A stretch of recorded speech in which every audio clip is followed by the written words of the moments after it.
పంజాబ్తో పాటే ఫిబ్రవరి 4న ఎన్నికలు జరుగుతున్న గోవాలో అధికార భారతీయ జనతా పార్టీకి గట్టి పోటీ తప్పదనిపిస్తోంది. ఆమ్ ఆద్మీ పార్టీ రంగప్రవేశంతో త్రిముఖ పోరుగా మారిన ఈ రాష్ట్రంలో ప్రతిపక్ష కాంగ్రెస్, కొత్తగా పుట్టుకొచ్చిన కొన్ని పార్టీలు కమలదళానికి సవాల్ విసురుతున్నాయి. 5 ఏళ్లలో చేసిన అభివృద్ది పనుల్ని ప్రజల్లోకి తీసుకెళ్లి మళ్లీ అధికారం చేజిక్కించుకోవడమే లక్ష్యంగా కమలదళం ప్రచారంలో ముందుకెడుతుంటే, హామీల అమల్లో విఫలమైన ప్రభుత్వంగా భాజపాను అభివర్ణిస్తూ కాంగ్రెస్ విమర్శలకు పదును పెడుతోంది. ఆర్ఎస్ఎస్ అసమ్మతి నేత సుభాష్ వెలింకర్ స్థాపించిన గోవా సురక్షా మంచ్ ఎంజీపీ శివసేనతో పొత్తు పెట్టుకుని కాషాయ కూటమిని దెబ్బతీసేందుకు యత్నిస్తోంది.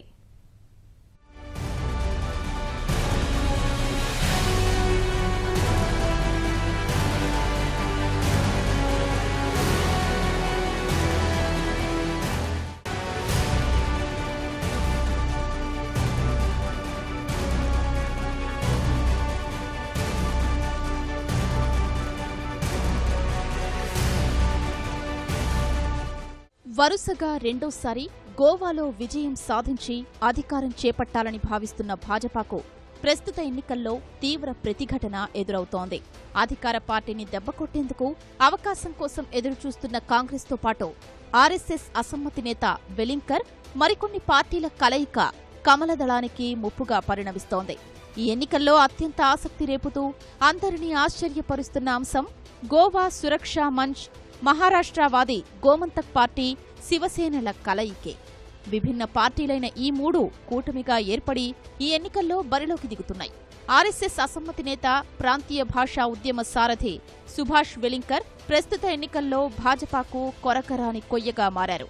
13 ఏళ్ల వయసులోనే ఆర్ఎస్ఎస్లో చేరి 55 ఏళ్ల పాటు ఆ సంస్థలో పనిచేసిన వెలింకర్ అంతర్గత విభేదాలు తీవ్రమై గతేడాది ఆగస్టులో అమిత్ షా సభలో తీవ్ర నిరసన వ్యక్తం చేశారు. ఈ ఘటన తర్వాత ఆర్ఎస్ఎస్ నుంచి ఆయన్ను వెలివేయగా ఆయన గోవా సురక్షా మంచ్ జీఎస్ఎం పేరిట కొత్త పార్టీ స్థాపించారు.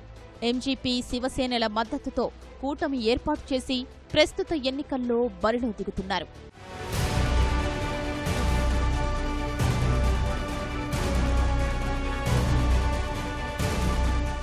గోవాలో కొంకణి, మరాఠీ కాకుండా ఇతర ఆంగ్ల మాధ్యమ ప్రైవేటు ప్రాథమిక పాఠశాలలకు నిధుల కేటాయింపును నిలుపుదల చేయకపోవడానికి నిరసనగానే తాను తిరుగుబాటు చేసినట్లు వెలింకర్ చెప్తున్నారు.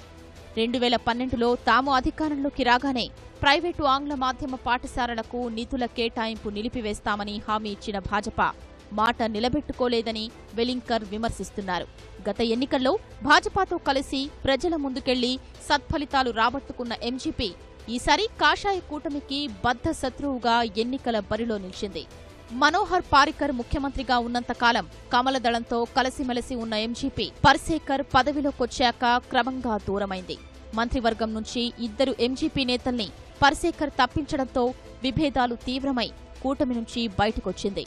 1988 నుంచి గోవాలో ఏ పార్టీ అధికారంలోకొచ్చినా అందులో భాగస్వామిగా ఉంటూ వస్తున్న ఎంజీపీ కూడా ప్రైవేటు ఆంగ్ల మాధ్యమ పాఠశాలలకు నిధుల కేటాయింపుపై వెలింకర్ వాదనతో ఏకీభవించింది. 18 స్థానాల్లో అభ్యర్థుల్ని నిలబెట్టిన ఎంజీపీ అధినేత సుదీన్ ధావలికర్ తమను గెలిపిస్తే సుపరిపాలన అందిస్తామని హామీ ఇస్తున్నారు. గోవా సురక్షా మంచ్, శివసేన విడుదల చేసిన ఉమ్మడి ఎన్నికల ప్రణాళికలో ఆంగ్ల మాధ్యమ పాఠశాలలకు నిధుల కేటాయింపు అంశంతో పాటు రేవు పార్టీలు, జూదశాలలపై నిషేధం తదితర అంశాలున్నాయి. గోవా సురక్షా మంచ్ 6 చోట్ల పోటీ చేస్తుండగా శివసేన 4 స్థానాల్లో బరిలోకి దిగుతోంది. ఈ అన్ని స్థానాల్లోనూ అధికార భాజపాకు ఈ కూటమి వ్యతిరేకంగా ప్రచారం చేస్తూ కాషాయ కూటమిని దెబ్బతీసేందుకు శతవిధాలా ప్రయత్నిస్తోంది.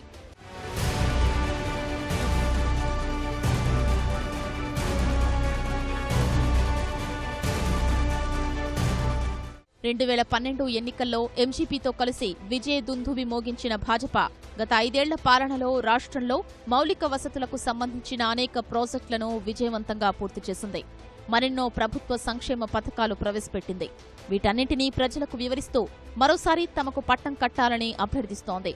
ఎన్నికల ప్రకటనకు ముందే గోవాలో విజయ్ సంకల్ప్ యాత్రల పేరిట పార్టీ జాతీయ అధ్యక్షుడు అమిత్ షాతో పాటు కేంద్ర మంత్రులు నితిన్ గడ్కరీ, రాజ్నాథ్ సింగ్, స్మృతి ఇరానీ తదితర నేతలు ప్రచారం ప్రారంభించారు. తరువాత ప్రధాని నరేంద్ర మోదీ, రక్షణ మంత్రి మనోహర్ పారికర్ గోవాలో పర్యటించి భాజపా అభ్యర్థులకు మద్దతు తెలపాలంటూ ప్రజల్ని అభ్యర్థించారు.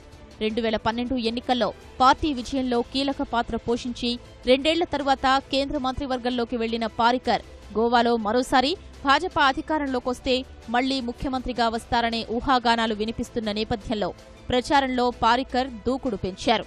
రాష్ట్రంలోని 40 నియోజకవర్గాల్లో 36 చోట్ల పోటీ చేస్తున్న భాజపా మిగిలిన 4 స్థానాల్లో స్వతంత్ర అభ్యర్థులకు మద్దతిస్తోంది.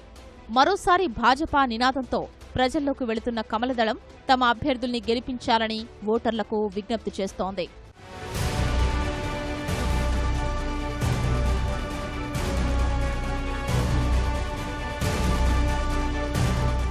37 స్థానాల్లో పోటీకి అభ్యర్థుల్ని దింపిన కాంగ్రెస్ కూడా విజయం కోసం అహర్నిశలు శ్రమిస్తోంది. ఏఐసీసీ ఉపాధ్యక్షుడు రాహుల్ గాంధీ నేరుగా ఎన్నికల ప్రచారంలోకి దిగి మపూసాలో సభ నిర్వహించారు. జూదశాలలపై నిషేధం, విద్యార్థులకు ఉచిత పెట్రోలు, ప్రత్యేక హోదా, ప్రత్యేక ఆర్థిక మండళ్ల కోసం కేటాయించిన భూముల్ని వెనక్కి తీసుకోవడం తదితర ప్రజాకర్షక హామీలకు ఎన్నికల ప్రణాళికలో చోటు కల్పించిన కాంగ్రెస్ విజయంపై ధీమాగా ఉంది. ప్రభుత్వ వ్యతిరేకత తమకు కలిసొస్తుందని, చిన్న పార్టీలు ఓట్లు చీల్చడం తమ పార్టీకి లబ్ధి చేకూరుస్తుందని కాంగ్రెస్ అంచనా వేస్తోంది. 2015లో ఢిల్లీ అసెంబ్లీ ఎన్నికల్లో సంచలన విజయం సాధించిన ఆమ్ ఆద్మీ పార్టీ గోవాలో తొలిసారి ఎన్నికల రణరంగంలోకి అడుగుపెడుతోంది. 39 స్థానాల్లో ఆప్ అభ్యర్థుల్ని నిలబెట్టగా పార్టీ సమన్వయకర్త అరవింద్ కేజ్రీవాల్, సీనియర్ నేతలు మనీష్ సిసోడియా, కుమార్ విశ్వాస్ ఇప్పటికే ప్రచారంలో దూసుకెళ్తున్నారు. పర్యాటకమే ప్రధాన ఆదాయ వనరైన గోవాలో అవినీతిని అంతమొందించి జూదాన్ని నిషేధిస్తామని హామీలిస్తూ చీపురు పార్టీ ప్రజల మనసులు గెలిచే ప్రయత్నం చేస్తోంది. కన్కోలిం నియోజకవర్గం నుంచి పోటీ పడుతున్న మాజీ ఉన్నతాధికారి ఎల్విస్ గోమ్స్ ను ఆమ్ ఆద్మీ పార్టీ ముఖ్యమంత్రి అభ్యర్థిగా ప్రకటించింది.